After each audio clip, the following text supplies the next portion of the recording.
Hey there, I'm Josh from Centre for Health, Feldenkrais practitioner, remedial massage therapist.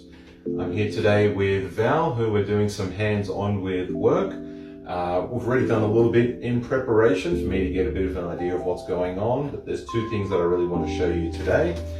So one, when working with Val, you can see I've got my hands on, having a feel of what's going on. And one of the big things we noticed before is that her shoulder and pelvis are not really talking to each other. They're sort of operating as individuals. And before, when I tried to move the shoulder, could barely move. The pelvis was sort of trying to make up for it. And it was just a lot of extra work going on. So again, by taking them through some really easy, gentle movements, and just sort of finding out, what was getting in the way. And with Val, a lot of it was to do with this middle section, or specifically these lower ribs that kind of get stuck. But really the way you can sort of think of it is that in her attention or in the brain where, all the parts of the body represented, these ribs are lower ribs are kind of like a blind spot. So they're staying still, stiff, and not really participating in the movement. So what I'm doing with this work and with my hands is just bringing some awareness to the area. And then I'm literally, showing the pelvis, hey, look what happens when we move you together with the ribs. Look what happens when I move you in opposite direction to the ribs.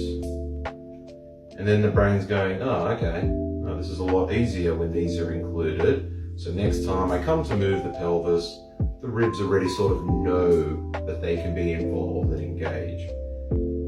And then I'm going to be doing the same, the ribs and the shoulder.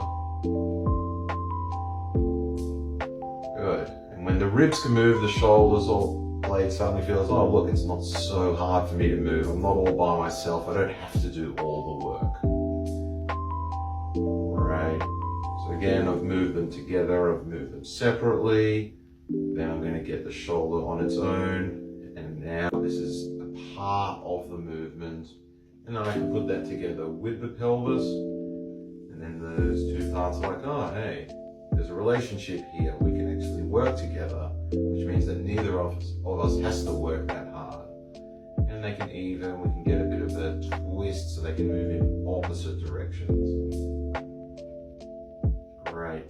And by showing the body and really the nervous system all these different ways of moving, it's now got more information to make better decisions so that we only use the parts that are needed in a movement, and then we don't overwork areas, and we can include these little parts of other, the ribs in shoulder movements, in movements of the pelvis to make them easier as well. Isn't it a lot easier when everyone does their little bit and no one has to shoulder, literally, the whole responsibility? So great, Josh from Centre for Health, hopefully that was interesting for you.